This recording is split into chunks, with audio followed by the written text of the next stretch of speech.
Bonjour à tous, content de vous retrouver. Alors aujourd'hui, petite vidéo entraînement technique, ou en tout cas, je vais essayer d'apprendre quelques trucs.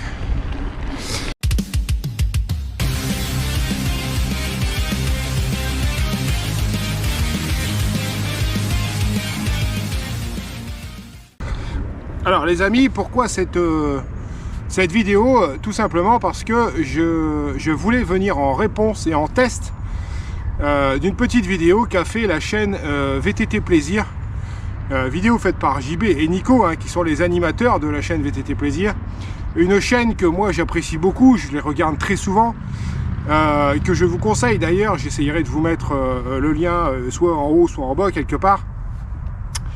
Une vidéo qui était basée sur le positionnement du vélo pour être à l'attaque. On y reviendra après.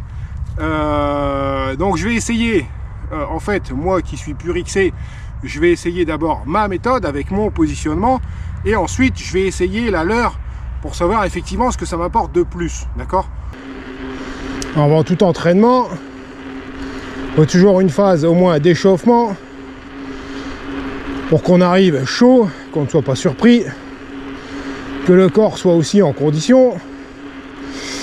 Donc voilà, j'en profite, faire un petit peu de foncier le long de la dalle.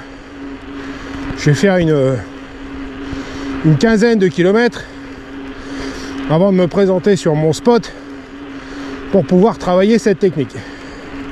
C'est indispensable, hein. On n'arrive pas comme ça de but en blanc à froid sur le spot, quoi, hein.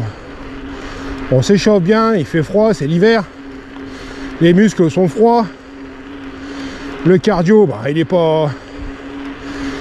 plus long en se mettant en route qu'à d'habitude. Donc voilà, quoi, c'est bien sûr une phase qu'il ne faut pas négliger, hein. Alors vous allez me dire, mais Jaco, mais pourquoi tu fais ça maintenant? Je veux profiter de l'hiver tout simplement pour améliorer ça. Pas attendre d'être dans les gros rushs ou dans les gros rides ou dans les randos pour pouvoir commencer à apprendre à appréhender les obstacles. Ce qui se passe, c'est que pour ceux qui me connaissent depuis très longtemps, qui me suivent, vous savez tous que j'ai autant de techniques qu'une vache dans un pré. Ça fait un peu rire, mais c'est ça, en gros c'est ça.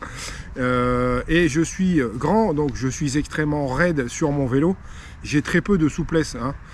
Pour faire la comparaison, si je devais me retrouver dans une équipe de foot, il y a de grandes chances que moi je sois le poteau de but, vous voyez, tellement je suis raide.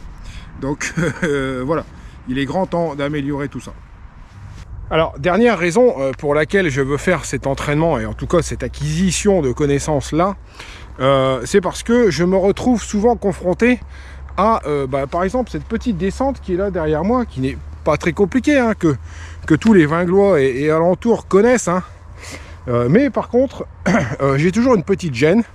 Alors, ça n'est pas par, comment je vais dire, par refus ou par peur, c'est juste que je ne connais pas la position pour laquelle appréhender ce genre de choses. Voilà, c'est juste par manque de connaissances. Donc ce qui fait, quand j'arrive dans certains rides ou certains randos, des petites difficultés comme ça, et comme on n'est pas, je suis pas prêt en fait, hein, et voilà, je m'arrête, je pars. Ce n'est pas par refus, c'est juste par méconnaissance. Ça, il faut bien le comprendre. Donc autant que j'essaye aujourd'hui d'apprendre tout ça. Je vais profiter de ce petit poteau pour donner quelques explications. Ce que préconise dans la vidéo JB et Nico, c'est de pouvoir prendre une position d'attaque. Alors une position d'attaque ne veut pas forcément dire qu'on lance une attaque, hein. Non, ça c'est sur route, hein. Une position d'attaque, c'est qu'on se met en position pour attaquer, ça n'a rien à voir. La position d'attaque, c'est surtout pour pouvoir appréhender l'obstacle. Il s'avère que moi, je n'ai pas une bonne position d'attaque. Je m'explique, je me mets instinctivement, pourquoi j'en sais rien, beaucoup plus sur l'arrière. Je vous montre en image. Voilà, je me mets comme ça, vous voyez? Je décentre, j'ai tendance à me décentrer et à tendre les bras quand je suis dans une petite descente, etc. Ce qui fait que, on en reparlera tout à l'heure, je vais faire une ou deux descentes et puis vous allez comprendre. La position d'attaque, elle, par contre, nous dit, enfin ce que JB et Nico nous disent, et c'est ce que je vais tester aujourd'hui, de pouvoir se mettre un petit peu plus en avant, c'est-à-dire au-dessus de la selle, bras fléchis, jambes fléchies, pour pouvoir mieux appréhender l'obstacle. C'est sûrement vrai, mais il faut que je teste, vous voyez. Voilà, ça serait ma position d'attaque, en rappelant bien sûr que je n'ai pas de selle télescopique, mais pour l'instant, dans les rails et par ici, je n'en éprouve pas le besoin. Donc je vais tester comme ça. Je vais tester comme ça, et on va voir. Après, il y a la position du fainéant en descente, c'est celle-là, quoi. Hein, d'accord? Des fois, ça arrive aussi. Alors, vous voyez, ce que je vais faire comme petite descente, c'est celle-là. Alors, je la fais dans un premier temps à pied, pour vous montrer. C'est une descente que je connais très bien. D'accord? On s'en va pas sur un terrain qu'on ne connaît pas. Et c'est une descente, d'ailleurs, qui peut être montée. Hein. C'est une descente comme montée. Mais vous voyez, il y a... Alors, avec les feuilles, je ne sais pas si on va bien voir, mais il y a un petit obstacle ici. Petite pierre, première. Et ici, numéro 2. Juste là, vous voyez? Donc on va essayer. Alors, première descente avec ma position d'habitude. Donc je suis en arrière. Vous voyez, mes bras sont un petit peu tendus. Hop, je vais doucement exprès parce que, évidemment, ça glissouille.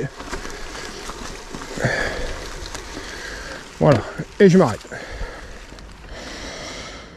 Allez, je vous fais un deuxième passage avec la caméra posée pour que vous puissiez voir un petit peu. Voilà, vous pouvez constater que je suis très en arrière. Et du coup, alors, je pense que vous avez vu comme moi. Qu'est-ce qu'on peut dire de ça? Effectivement, j'ai une position très en arrière. Et le fait d'être très en arrière, quand j'arrive sur ces petits obstacles de racines ou autres, ce qui se passe, c'est que je suis déjà en arrière et bras tendus. Vous voyez? Donc dès que la pente, pouf, descend, que le vélo descend, eh ben je peux pas aller le chercher parce que je suis déjà à fond. Donc effectivement, ce qui se passe, c'est que mon avant devient fuyant puisque je n'ai pas le poids nécessaire sur l'avant pour aller chercher le grip tout de suite. Vous voyez ce que je veux dire? J'ai la roue qui a tendance à se défiler devant. Et c'est peut-être pour ça que je suis hésitant. Deuxième point, le fait d'être très en arrière. Effectivement, j'ai beaucoup de grip derrière. Mais pour le coup, si mon avant est fuyant, l'arrière ne me sert pas à grand-chose finalement. Donc j'ai vraiment la sensation d'être en retard. Je vous dis par rapport, par exemple, à cette pierre où j'arrive, je suis en arrière, mon vélo, pouf, tombe. Je ne peux plus réagir avec mes bras. Et donc, effectivement, je suis en retard. Et ma roue devient fuyante devant parce que je ne la maîtrise plus, en fait. Maintenant, ce que donnent JB et Nico, c'est que le fait d'être plus en avant, et ils ont sûrement raison, parce que après ce constat-là, je vais le tester après, c'est le fait d'être plus en avant sur le vélo va permettre de garder le contrôle au moment où je vais passer l'obstacle, en gardant mes bras fléchis, et du coup de garder mon grip devant et de ne pas être avec un avant fuyant en fait. C'est-à-dire que avec ma position à moi, c'est le vélo qui me contrôle. Hein? On est d'accord? Pas bon? En espérant qu'avec la méthode de JB et Nico, ce soit moi qui contrôle le vélo. Donc on va essayer ça tout de suite. Ça vous va? C'est parti. Alors j'avais pas allumé la cam les gars, mais je viens de croiser Pascal 927 carbone. Ça m'a fait plaisir de le voir. On a discuté, on a taillé un petit bout de bavette 5 minutes et ça fait du bien. J'en profite aussi pour faire un petit coucou à Hdams, mon binôme qui s'est blessé. Pas très grave, mais une petite déchirure musculaire, donc il est en pleine convalescence. Donc c'est pour ça qu'il ne m'accompagne pas aujourd'hui. Allez, on y retourne cette fois-ci. On fait la méthode VTT plaisir. Plus à l'attaque. Effectivement.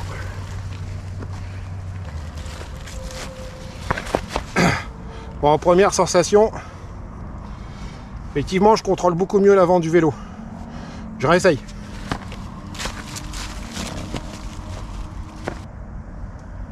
Plus l'avant, plus fléchi. Ouais, c'est exactement ça.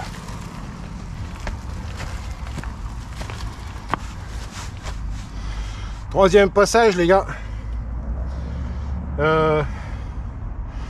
J'ai compris. Je vais le faire en mode plus rapide pour voir. Alors j'arrive. Hop, je me positionne. Oh oui, magnifique.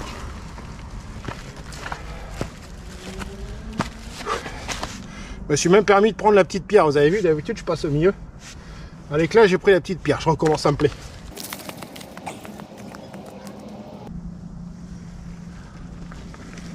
Oh, c'est magnifique. Alors, bilan des opérations, les gars, effectivement, j'espère que ça s'est vu dans les images, le fait de me mettre le cul au-dessus de la selle, de fléchir les jambes, mais surtout de fléchir l'avant, me permet d'avoir une position plus à l'attaque. Et j'espère que ça s'est vu dans les dernières descentes là. Je maîtrise beaucoup mieux l'avant. Et du coup, quand il y a cette fameuse pierre, je ne suis plus surpris parce que mes bras peuvent aller chercher la différence de hauteur facilement. Et donc, bah, je suis plus en retard sur le vélo, quoi.